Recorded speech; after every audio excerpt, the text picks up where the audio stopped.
Hello, my beautiful friends.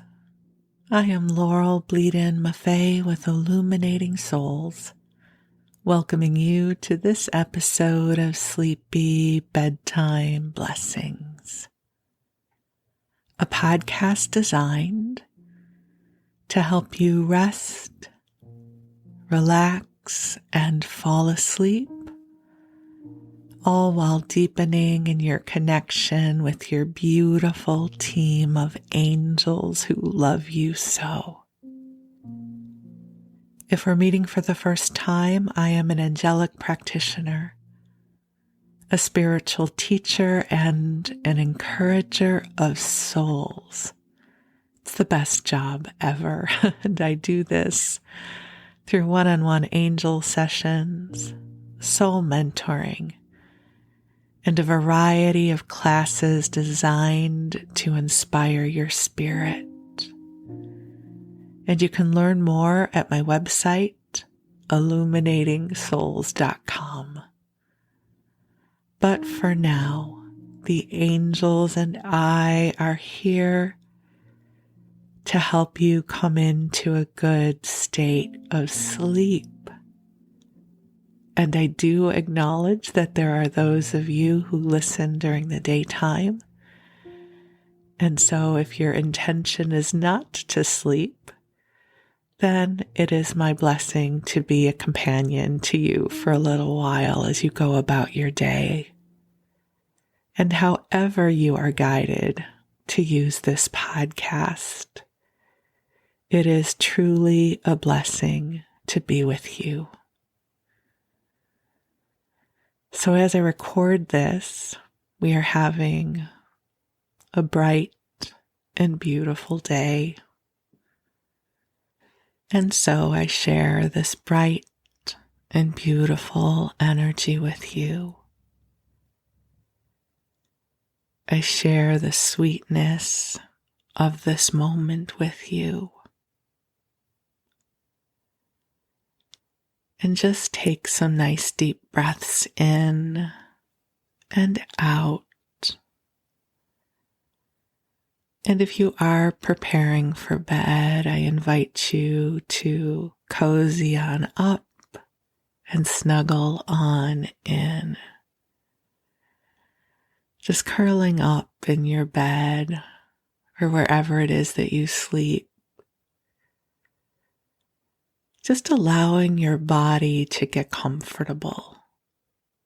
I don't know how it is for you, but have you ever had a pet that circles around and paws at the bedding before they settle in just so?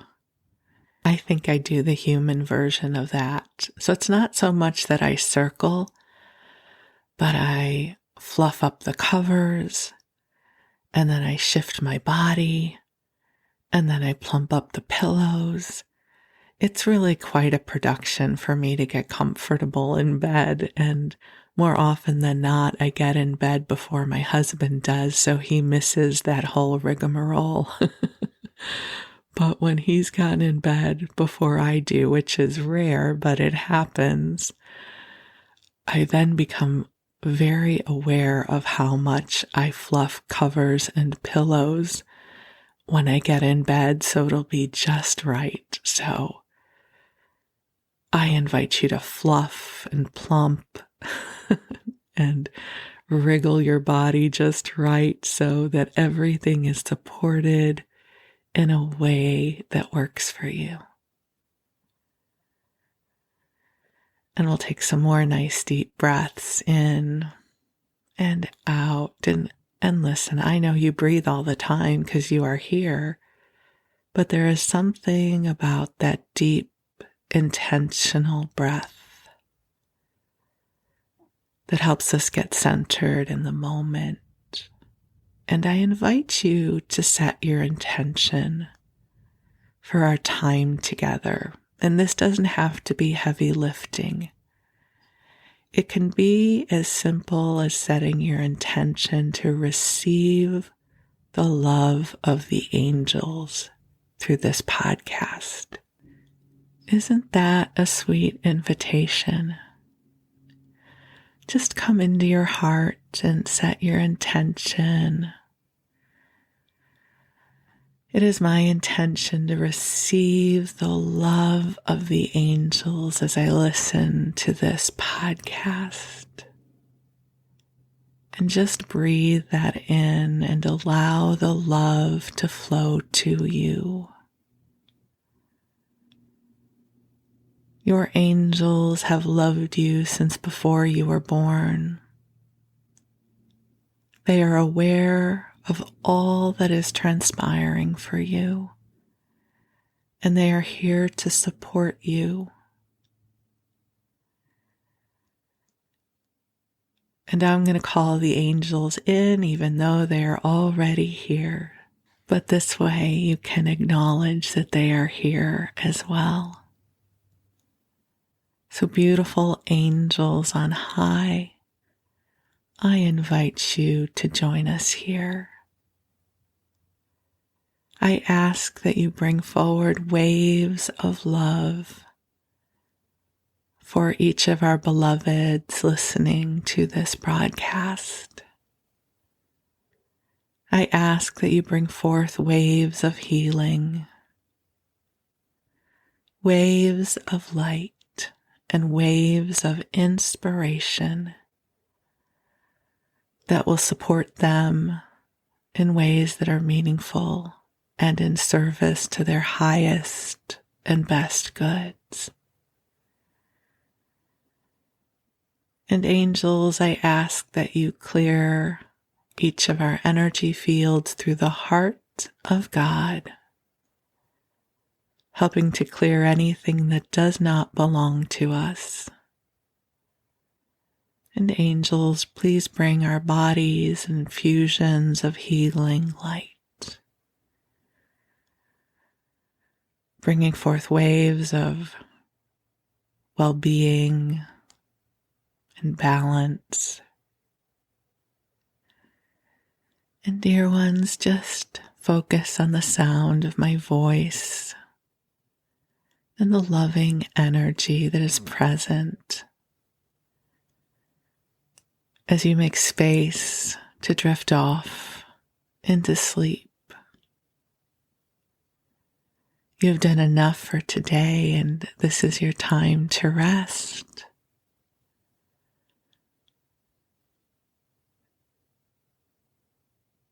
And you can visualize, imagine, allow it to be so that the angels are filling the room that you are in with a soft pink light. And this light is filled with the love of the divine, calibrated just for you. And this beautiful pink light can also expand to all of those that you love, to all of those who love you.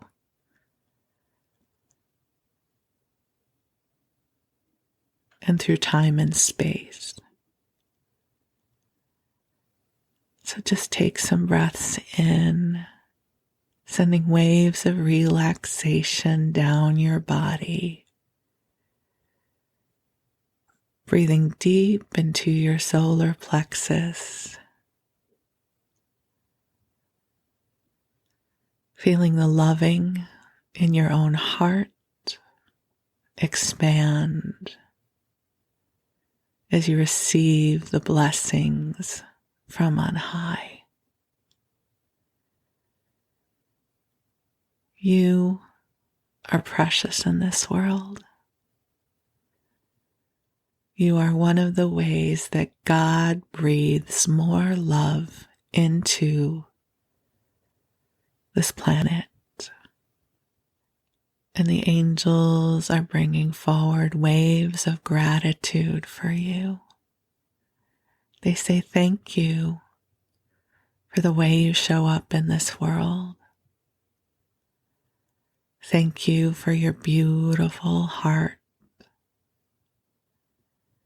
Thank you for your kindness. Thank you for your prayers. Thank you for being you, because the world is better because you are here. So just breathe and receive the gratitude and the love that is here for you.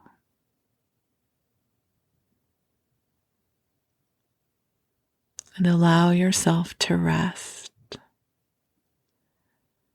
And while you rest, I'm going to read you a story. And I know in this episode we're coming into the story a bit early, but I thought it would be nice to have a longer expanse of story time. I want to see how this goes. And in this episode, I am guided to return to one of my favorite books, which is Anne of Green Gables by Lucy Maud Montgomery. For those of you who've been listening to the podcast for a while, you'll know that I love this book. And if you're new to our broadcast, and if this is the first Anne episode that you're listening to, I will give you a rambling, meandering recap of where we are. I say it that way because I listen to the Sleepy Bookshelf. It is one of the sleep podcasts that I also listen to, in addition to this one. And they write such wonderful recaps. So there's this professionally written recap that happens before the episodes, and I love them, and I think, well, those are not mine. I ramble, and I figured it's okay to ramble because it's a sleep podcast, and the intention is for you to fall asleep at some point, and so maybe you won't even hear this, but if you do, I'll catch you up. So Anne is an orphan who is adopted by brother and sister Marilla and Matthew Cuthbert. We know that Matthew is around 60 years old because they say that in the book, and I would assume Marilla's within a few years of him, so they're older. And their farm is called Green Gables, and they live in Avonlea. It is the early 1900s, maybe the late 1800s. They still get around by horse and wagon, so maybe it's a little earlier than the 1900s, but it's somewhere around that time. And when they decided to adopt a child, they did so thinking they would be able to help around the farm because they're both getting older and they thought they would be adopting a boy.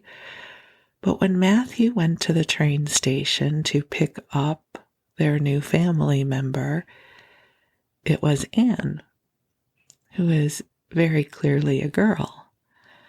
And Anne has bright red hair and freckles, and she talks a mile a minute, and she's got this vivid imagination.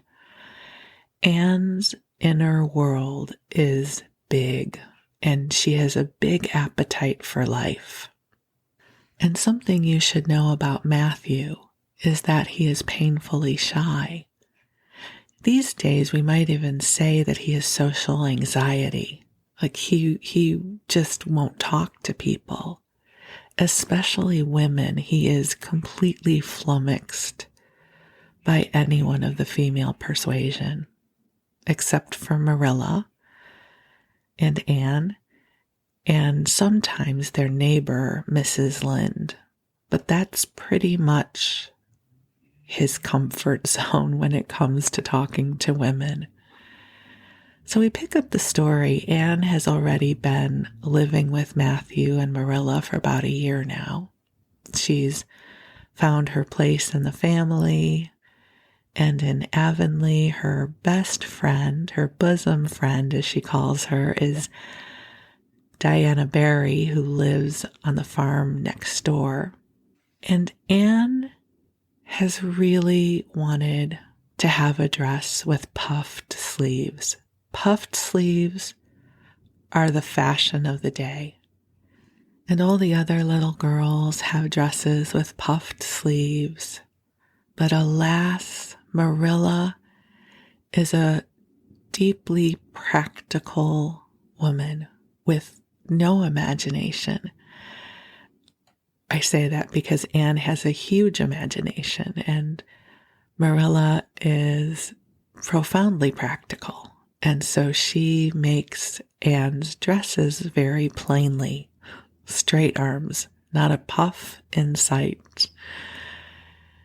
And one day or evening, I forget what time of day it is, Matthew is observing Anne with her girlfriends. And he notices that there is something different about Anne. And he, of all people, recognizes that all the other little girls have puffed sleeves, but Anne does not.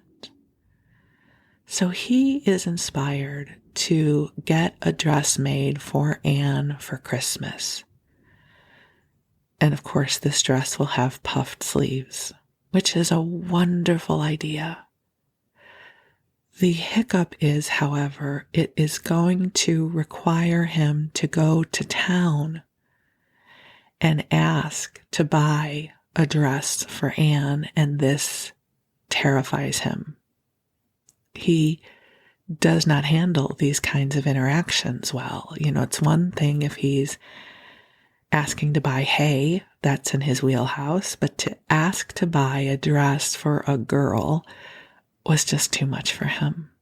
But he makes a good attempt at it, and he goes into one of the local stores, and wouldn't you know it, the old man who's usually behind the counter was not there. Instead, his niece was there. And she had bangles on her wrists, and Matthew was flummoxed. So he wound up buying a rake that he did not need. He wound up buying 20 pounds of brown sugar that he did not need, all because he was too nervous and mortified to talk to a woman about buying the dress. So he tries to explain to Marilla why she is now the recipient of 20 pounds of brown sugar when she does not need it, and it is not the kind that she likes. And then when he went to ponder what he would do, he realized that what he should do is ask Mrs. Lynde to help, because Mrs. Lynde liked Anne. She had good fashion sense, and Matthew, I don't know that he liked to talk to her, but he would talk to her, right? She was in his uncomfortable comfort zone, if that makes sense. So we're going to pick the book up here where Matthew has decided to talk to Mrs. Lynde about Anne's dress. I read a little bit of this in the last Anne of Green Gables episode, but I decided to start here because it picks up the thread of the story here. So here we go. When Matthew came to think the matter over, he decided that a woman was required to cope with the situation. And what he's referring to is getting Anne's dress made. Marilla was out of the question. Matthew felt sure she would throw cold water on his project at once. Remained only Mrs. Lynde, for of no other woman in Avonlea would Matthew have dared to ask advice. To Mrs. Lynde he went accordingly, and that good lady promptly took the matter out of the harassed man's hands. Pick out a dress for you to give to Anne? To be sure I will. I'm going to Carmody tomorrow and I'll attend to it. Have you something particular in mind? No? Well, I'll just go by my own judgment then. I believe a nice rich brown would just suit Anne. And William Blair has some new Gloria in that's real pretty. Perhaps you'd like me to make it up for her too, seeing that if Marilla was to make it, Anne would probably get wind of it before the time and spoil the surprise. Well, I'll do it. No, it isn't a mite of trouble. I like sewing. I'll make it to fit my niece Jenny Gillis, for she and Anne are as like as two peas as far as figure goes. Well, now I'm much obliged, said Matthew, and I don't know, but I like to think that they make the sleeves different nowadays to what they used to be. If it wouldn't be asking too much, I'd like them made in the new way. Puffs? Of course. You needn't worry a speck more about it, Matthew. I'll make it up in the very latest fashion, said Mrs. Lynde. To herself she added when Matthew had gone, It'll be a real satisfaction to see that poor child wearing something decent for once. The way Marilla dresses her is positively ridiculous, that's what. And I've ached to tell her so plainly a dozen times. I've held my tongue, though, for I can see Marilla doesn't want advice and she thinks she knows more about bringing children up than I do, for all she's an old maid. But that's always the way. Folks that has brought up children know that there's no hard and fast method in the world that'll suit every child. Just set your 3 terms down so fashion, and the sum will work out correctly.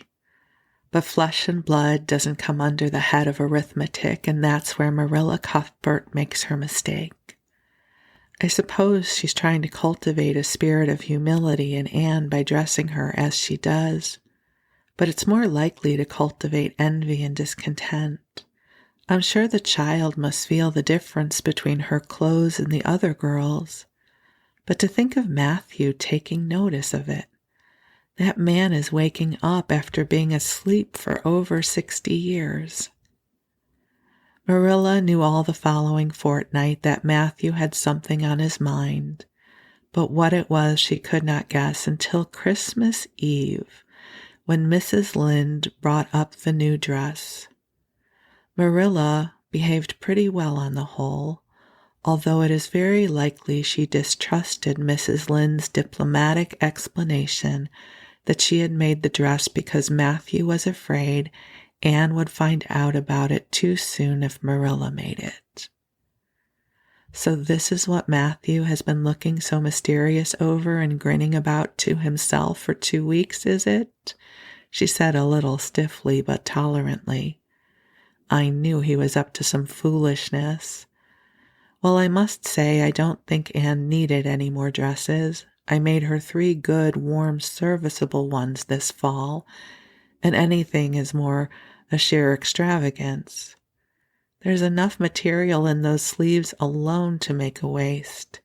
I declare there is. You'll just pamper Anne's vanity, Matthew, and she is as vain as a peacock now.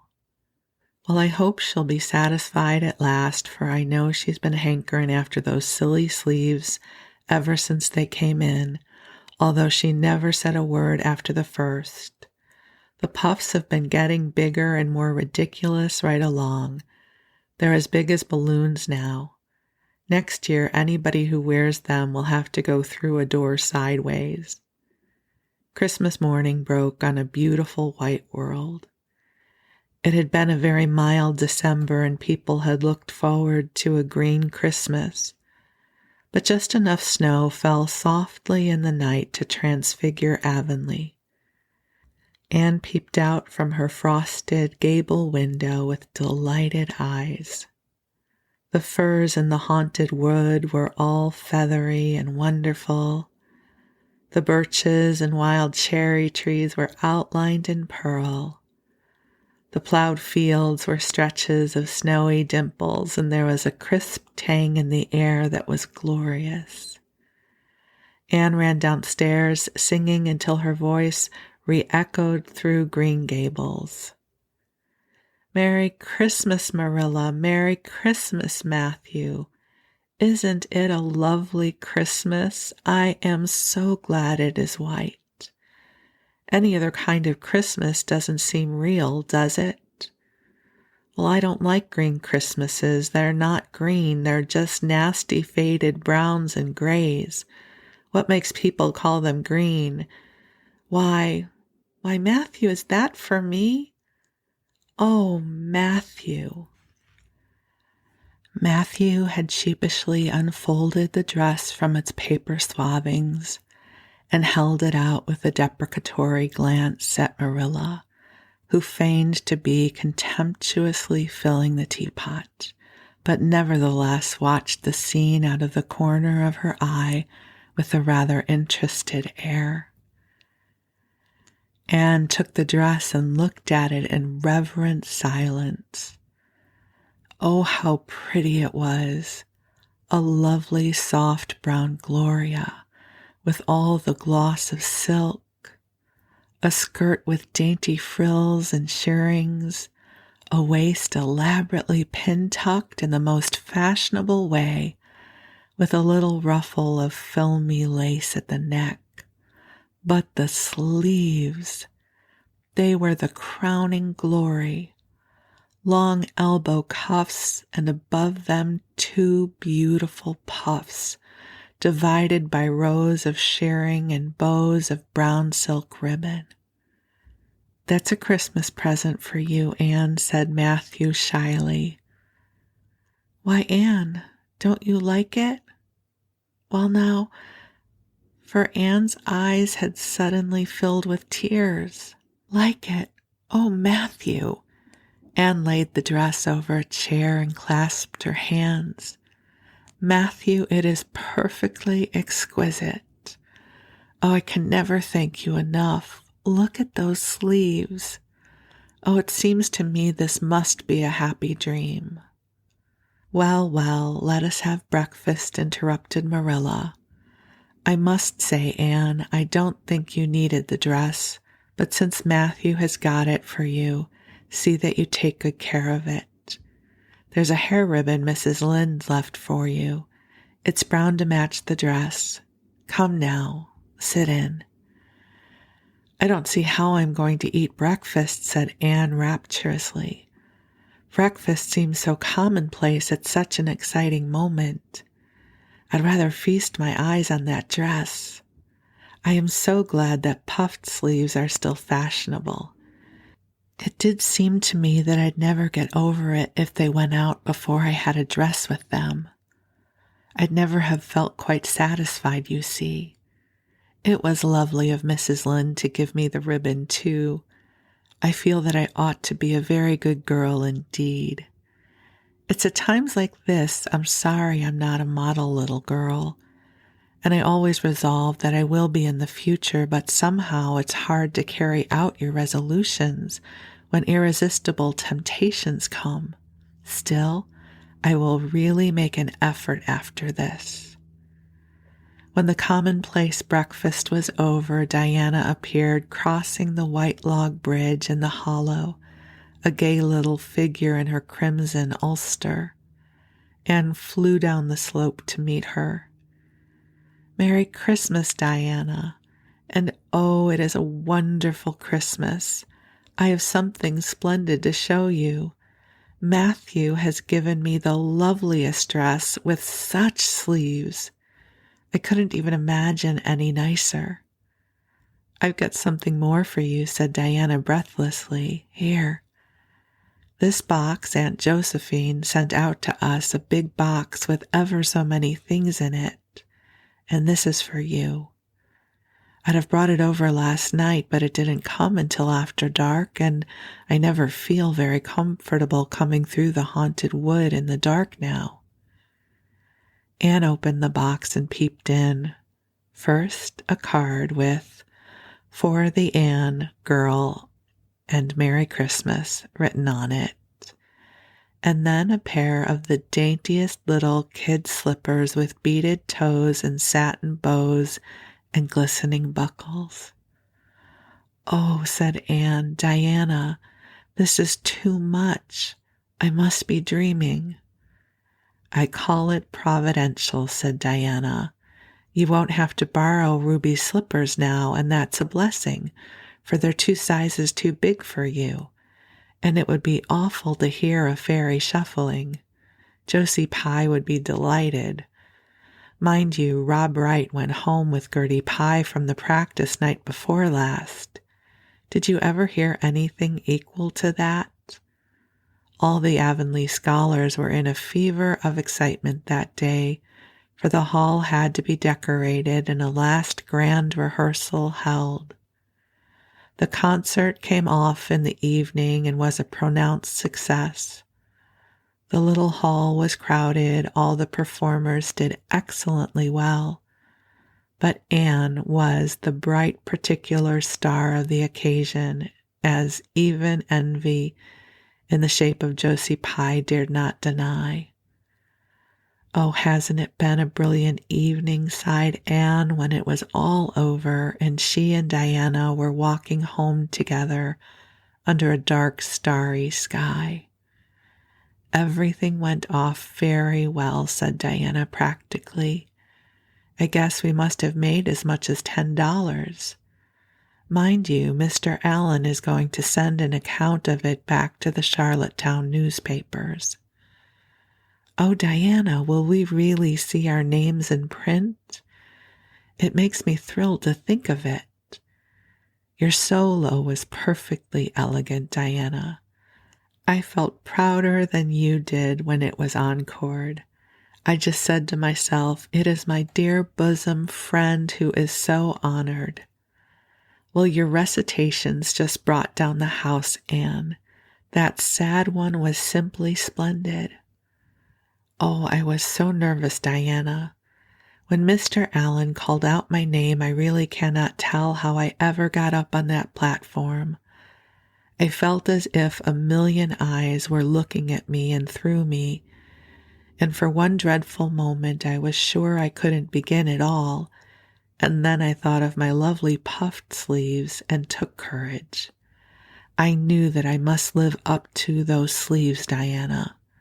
So I started in, and my voice seemed to be coming from ever so far away. I felt just like a parrot. It's providential that I practiced those recitations so often up in the garret, or I'd never been able to get through. Did I groan all right?" "Yes, indeed, you groaned lovely," assured Diana. "I saw old Mrs. Sloane wiping away tears when I sat down. It was splendid to think I had touched somebody's heart. It's so romantic to take part in a concert, isn't it? Oh, it's been a very memorable occasion indeed." "Wasn't the boys' dialogue fine?" said Diana. "Gilbert Blythe was just splendid. Anne, I do think it's awful mean the way you treat Gil. Wait till I tell you. When you ran off the platform after the fairy dialogue, one of your roses fell out of your hair. I saw Gil pick it up and put it in his breast pocket. There now. You're so romantic that I'm sure you ought to be pleased at that." "It's nothing to me what that person does," said Anne loftily. "I simply never waste a thought on him, Diana." That night, Marilla and Matthew, who'd been out to a concert for the first time in 20 years, sat for a while by the kitchen fire after Anne had gone to bed. "Well now, I guess our Anne did as well as any of them," said Matthew proudly. "Yes, she did," admitted Marilla. "She's a bright child, Matthew, and she looked real nice too. I've been kind of opposed to this concert scheme, but I suppose there's no real harm in it after all. Anyhow, I was proud of Anne tonight, although I'm not going to tell her so." "Well now, I was proud of her, and I did tell her so before she went upstairs," said Matthew. "We must see what we can do for her some of these days, Marilla. I guess she'll need something more than Avonlea school by and by." "There's time enough to think of that," said Marilla. "She's only 13 in March, though tonight it struck me that she was growing quite a big girl. Mrs. Lynde made that dress a mite too long, and it makes Anne look so tall. She's quick to learn, and I guess the best thing we can do for her will be to send her to Queen's after a spell. But nothing need to be said about that for another year or two. Well, now, it'll do no harm to be thinking it over off and on, said Matthew. Things like that are all the better for lots of thinking over. And we're now coming to chapter 26. The story club is formed. Junior Avonlea found it hard to settle down to the humdrum existence again. To Anne in particular, things seemed fearfully flat, stale, and unprofitable after the goblet of excitement she had been sipping for weeks. Could she go back to the former quiet pleasures of those faraway days before the concert? At first, as she told Diana, she did not really think she could. I'm positively certain, Diana, that life can never be quite the same again as it was in those olden days, she said mournfully, as if referring to a period of at least 50 years back. Perhaps after a while I'll get used to it, but I'm afraid concerts spoil people for everyday life. I suppose that is why Marilla disapproves of them. Marilla is such a sensible woman. It must be a great deal better to be sensible, but still, I don't believe I'd really want to be a sensible person because they are so unromantic. Mrs. Lynde says there's no danger of my ever being one, but you never can tell. I feel just now that I may grow up to be sensible yet, but perhaps that is only because I'm tired. I simply couldn't sleep last night ever so long. I just lay awake and imagine the concert over and over again. That's one splendid thing about such affairs. It's so lovely to look back to them. Eventually, however, Avonlea School slipped back into its old groove and took up its old interests. To be sure, the concert left traces. Ruby Gillis and Emma White, who had quarreled over a point of precedence in their platform seats, no longer sat at the same desk, and a promising friendship of 3 years was broken up. Josie Pye and Julia Bell did not speak for 3 months because Josie Pye had told Bessie Wright that Julia Bell's bow, when she got up to recite, made her think of a chicken jerking its head, and Bessie told Julia. None of the Sloanes would have any dealings with the Bells because the Bells had declared that the Sloanes had too much to do in the program, and the Sloanes had retorted that the Bells were not capable of doing the little that they had to do properly. Finally, Charlie Sloane fought Moody Spurgeon McPherson because Moody Spurgeon had said that Anne Shirley put on airs about her recitations, and Moody Spurgeon was licked. Consequently, Moody Spurgeon's sister, Ella May, would not speak to Anne Shirley all the rest of the winter. With the exception of these trifling frictions, work in Miss Stacy's little kingdom went on with regularity and smoothness. Well, the winter weeks slipped away, and it was unusually mild winter, with so little snow that Anne and Diana could go to school nearly every day by way of the birch path. On Anne's birthday, they were tripping lightly down it, keeping eyes and ears alert amid all their chatter, for Miss Stacy had told them that they must soon write a composition on a winter's walk in the woods, and it behooved them to be observant. "Just think, Diana, I am 13 years old today," remarked Anne in an awed voice. "I can scarcely realize that I'm in my teens. When I woke up this morning, it seemed to me that everything must be different. Well, you've been 13 for a month, so I suppose it doesn't seem like such a novelty to you as it does to me. It makes life seem so much more interesting. In 2 more years, I'll be really grown up. It's a great comfort to think that I'll be able to use big words then without being laughed at. Ruby Gillis thinks of nothing but beaux, said Anne disdainfully. She's actually delighted when anyone writes her name up in a take notice, for all she pretends to be so mad. But I'm afraid that it is uncharitable speech. Mrs. Allen said we should never make up uncharitable speeches, but they do slip out so often before you think, don't they?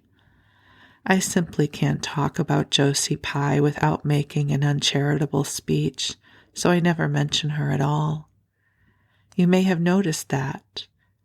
I'm trying to be as much like Mrs. Allen as I possibly can because I think she's perfect.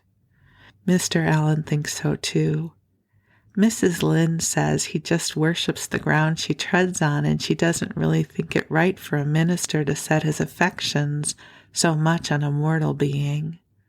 But then, Diana, even ministers are human and have their besetting sins just like everybody else. I had such an interesting talk with Mrs. Allen about besetting sins last Sunday afternoon. There are just a few things it's proper to talk about on Sundays, and that is one of them. My besetting sin is imagining too much and forgetting my duties. I'm striving very hard to overcome it, and now that I'm really 13, perhaps I'll get on better. In 4 more years, we'll be able to put our hair up, said Diana.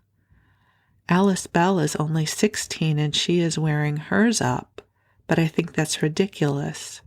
I shall wait until I'm 17. If I had Alice Bell's crooked nose, said Anne decidedly, I wouldn't, but there. I won't say what I was going to say because it was extremely uncharitable.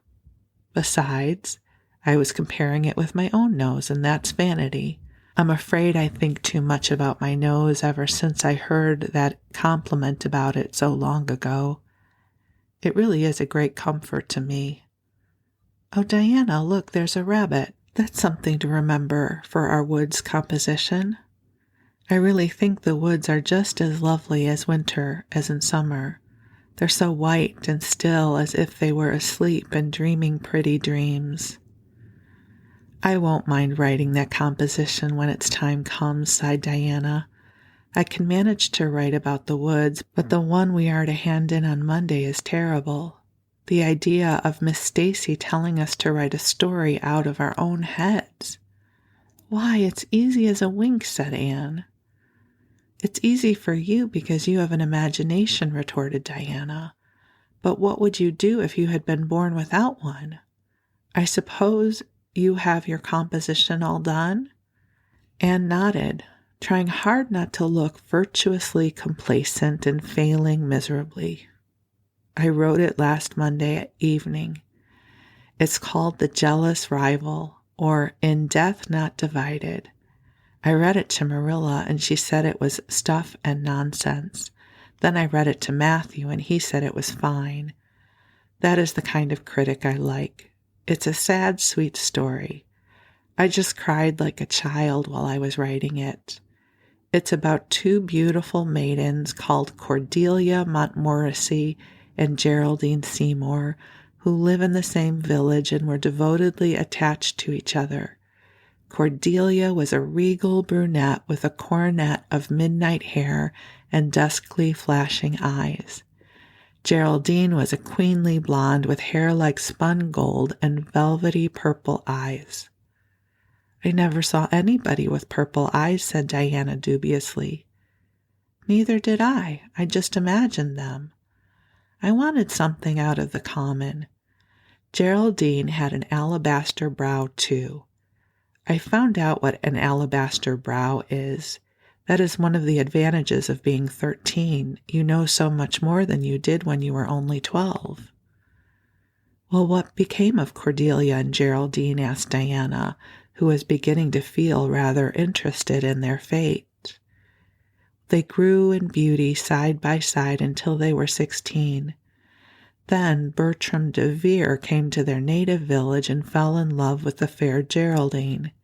He saved her life when her horse ran away with her in a carriage, and she fainted in his arms, and he carried her home 3 miles because you understand the carriage was all smashed up. I found it rather hard to imagine the proposal because I had no experience to go by. I asked Ruby Gillis if she knew anything about how men proposed because I thought she'd likely be an authority on the subject, having so many sisters married.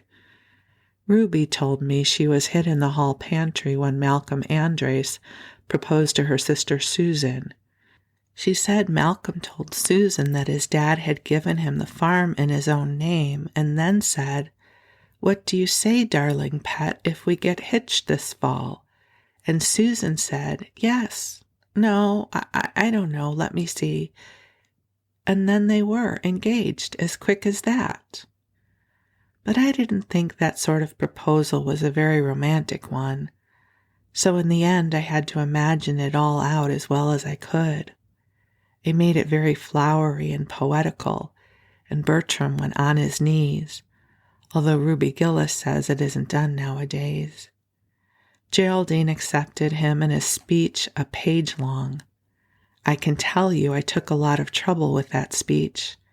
I rewrote it 5 times, and I look upon it as my masterpiece.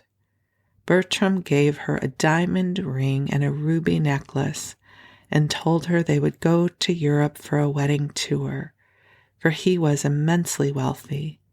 But then, alas, shadows began to darken over their path. Cordelia was secretly in love with Bertram herself, and when Geraldine told her about the engagement, she was simply furious, especially when she saw the necklace and the diamond ring. All her affection for Geraldine turned to bitter hate, and she vowed that she would never marry Bertram. But she pretended to be Geraldine's friend, the same as ever. One evening they were standing on the bridge over a rushing, turbulent stream, and Cordelia, thinking they were alone, pushed Geraldine over the brink with a mild, mocking, "Ha ha!" But Bertram saw it all, and at once he plunged into the current, exclaiming, "I will save thee, my peerless Geraldine." But alas, he had forgotten he couldn't swim, and they were both drowned, clasped in each other's arms. Their bodies were washed ashore soon afterwards. They were buried in the one grave, and their funeral was most imposing, Diana. It's so much more romantic to end a story with a funeral than a wedding. Sorry, this is Laurel. I'm just laughing at that. She's so dramatic. That's what I love about our Anne. She would write for soap operas if they were a thing back then. As for Cordelia, she went insane with remorse and was shut up in a lunatic asylum. I thought that was a poetical retribution for her crime. How perfectly lovely, sighed Diana, who belonged to Matthew's school of critics. I don't see how you can make up such thrilling things out of your own head, Anne. I wish my imagination was as good as yours.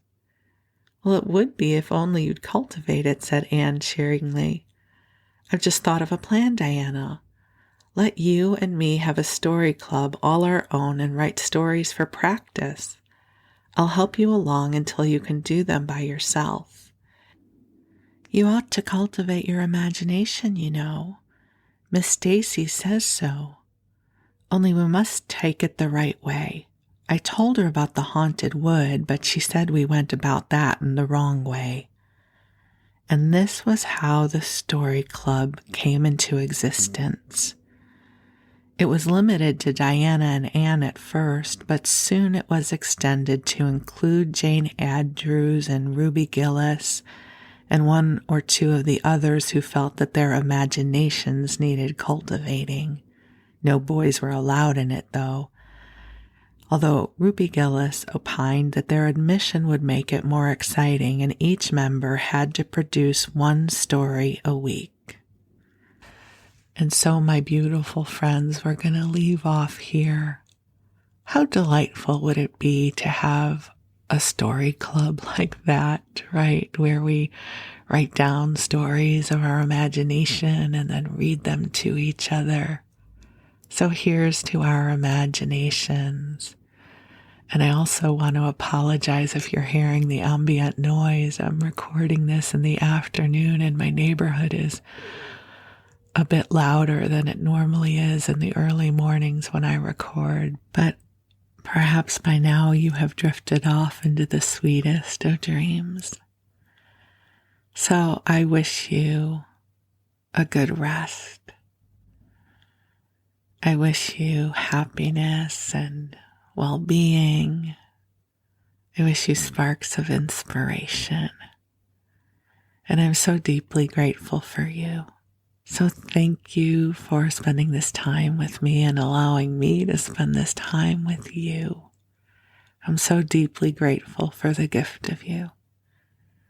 So you rest well, and we'll connect again soon. Thank you.